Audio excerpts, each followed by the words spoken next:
Pour la deuxième fois en moins de 2 semaines, la sécurité nationale a été le sujet central des discussions entre le CSPN et les partenaires internationaux d'Haïti. Pour répondre à la crise sécuritaire, le Premier ministre Ariel Henry dit attendre une réponse rapide et positive du gouvernement kényan concernant le déploiement de la mission dans le pays. Cette force multinationale renforcera techniquement la police nationale haïtienne de la lutte contre les groupes armés. Et notre collaborateur Rodolphe Pierre-Louis a assisté à la rencontre. Il va nous en parler davantage. Rodolphe Pierre-Louis, bonsoir et merci d'être sur ce plateau. Bonsoir Rose, bonsoir à toutes et à tous. Alors ce mardi 30 janvier s'est tenue une rencontre entre la PNH et notamment avec la communauté internationale où le Premier ministre Ariel Henry y prend part, notamment d'autres représentants tels que le représentant du PNUD, le chef du BINU était là, notamment le DG de la police nationale était là. L'objectif de cette rencontre, c'était de discuter des renforcements de la PNH. Alors, il faut dire que cette rencontre s'est tenue aujourd'hui, comme vous l'avez précisé précédemment. C'est une rencontre qui concerne la police nationale d'Haïti et les partenaires internationaux, qu'on appelle autrement la communauté internationale. Ils étaient au nombre de 7 partenaires qui ont pris part à cette rencontre. Alors, c'était pour discuter du programme d'appui à la police nationale d'Haïti. Donc, le Premier ministre, dans son discours, d'abord, il a dressé un tableau de la situation des différents agents de la PNH, que ce soit dans la capitale ou dans les villes de province, notamment dans les villes de province. Il déplore surtout la façon dont certains policiers sont logés dans quelques bâtiments à travers les villes de province et même dans la capitale, certains parfois peuvent faire le constat, il y en a qui estiment que c'est déplorable, donc c'est également le cas pour le Premier ministre. Il a également souligné que les conditions dans lesquelles les policiers travaillent sont déplorables, donc le Premier ministre est conscient de cette situation. Donc il a fait des constats tout simplement. Exactement, et c'est pourquoi il a même demandé à ce que des mesures soient prises afin qu'on puisse améliorer les conditions de travail des différents policiers à la capitale et dans les villes de province. C'était l'occasion également pour le Premier ministre de parler des fonds qui sont alloués à la PNH dans le cadre du programme d'appui à la PNH.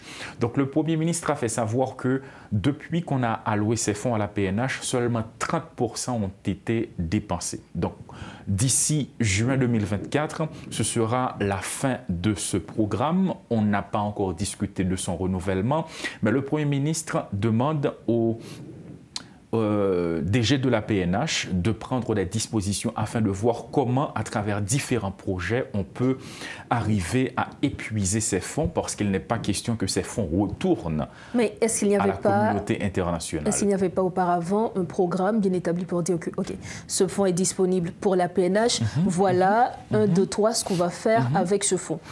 Eh bien, voilà, d'après le représentant du PNUD, Programme des Nations Unies pour le développement, il y a une partie des fonds qui a été utilisée. C'est surtout dans la relance du système d'évaluation au sein de l'inspection générale de la PNH. C'est également dans l'acquisition des véhicules, de motocyclettes, entre autres. Donc, le représentant du PNUD a fait savoir que seulement 28% des objectifs du programme ont été déjà atteints et ces fonds déjà utilisés, c'est dans le cadre des infrastructures.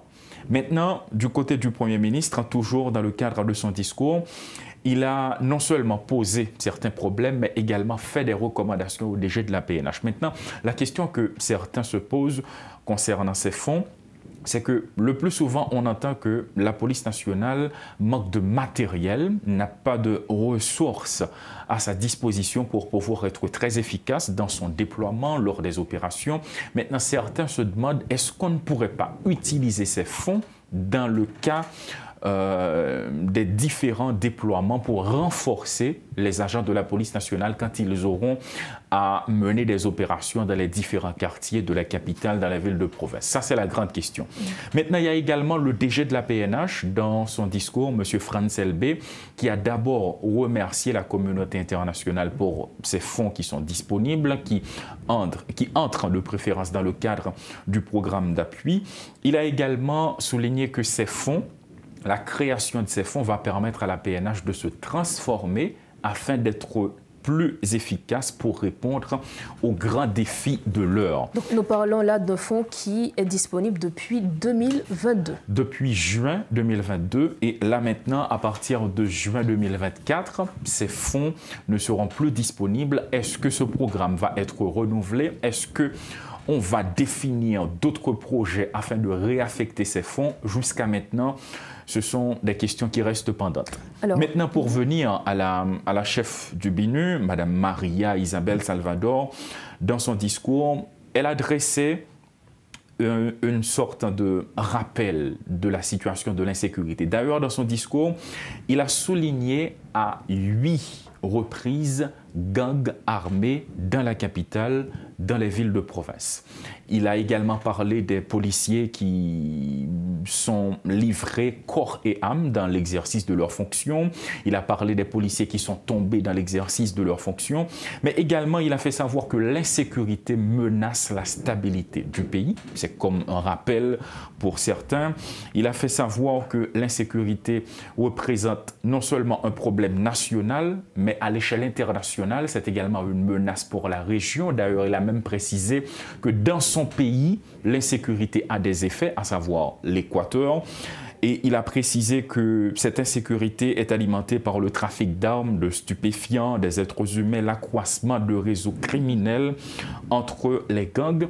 Donc c'est pour cela que la chef du BINU a mis l'accent sur ces points. Mais il y a un point qui attire l'attention, c'est que le Premier ministre et la chef du BINU se rejoignent sur un point, à savoir la venue de la force multinationale dans le pays. Que ce soit la chef du BINU, que ce soit le Premier ministre, les deux croient qu'avec cette force qui va venir, alors jusqu'à maintenant, il y a des interrogations, mais le Premier ministre affirme être très positif, la chef du BINU dit être positive, donc selon les deux, cette force qui aura à venir en Haïti va permettre de freiner l'insécurité ou même d'y mettre fin, de trouver une issue à la crise sociopolitique qui perdure, de monter, de mettre en place un conseil électoral provisoire, de parvenir à la réalisation des élections et de restaurer les différentes institutions démocratiques dans le pays. Entre-temps, ce mardi marque la deuxième journée de grève lancée par des organisations syndicales.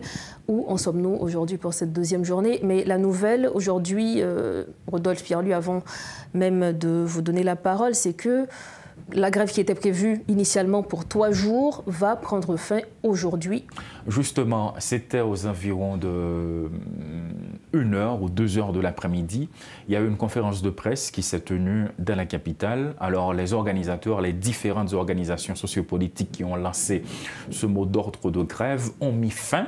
Ils ont déclaré qu'à partir de 3h de l'après-midi, il n'y a plus de grève. La grève a été levée. Le dernier jour, à savoir le mercredi 31 janvier, il n'y aura pas de grève. Les enfants les écoliers peuvent se rendre à l'école correctement selon les organisateurs, mais ils ont précisé qu'ils n'écartent pas la possibilité de reprendre ce mouvement à partir du 4 février prochain. Est-ce qu'ils ont expliqué la raison pour laquelle cette grève a été levée? Eh bien, il n'y a pas eu d'explication profonde, mais ils ont fait savoir qu'à travers cette première journée, donc l'objectif a été atteint. Parce que l'objectif, c'était quoi? C'est de faire parvenir dans les tympans des autorités que l'insécurité est en train de détruire la vie nationale. Donc dans tous les secteurs. Certains observateurs vont dire qu'il n'y a pas eu de réaction de la part du gouvernement, de la part des autorités. Non, il n'y a pas eu de réaction de la part des autorités étatiques concernant ce mouvement de grève. Ça a été uniquement observé par la population. Aujourd'hui, on a dit qu'il n'y a plus de grève. Demain, les citoyens peuvent reprendre leurs activités correctement et la possibilité de reprendre le mouvement. Mais en ce qui concerne les raisons, ils ont fait savoir que l'objectif premier a été atteint. C'était hier. D'ailleurs, hier, on a vu comment c'était dans la capitale et les différents mouvements qui se sont déroulés dans les villes de province. Aujourd'hui, il y a eu une reprise des activités qui a été constatée. Donc là, ils ont levé ce mot d'ordre de grève parce que selon eux, l'objectif a été atteint et que les autorités finalement finalement savent que l'insécurité doit être bannie au sein de la population, au sein de la société haïtienne, d'après ce qu'ils ont fait savoir. Voilà, c'était avec nous notre collaborateur Rodolphe Pierre-Louis. Il portait des précisions sur la rencontre qu'il y a eu aujourd'hui entre la PNH et la communauté internationale, et notamment sur la grève qui a été lancée par des organisations sociopolitiques.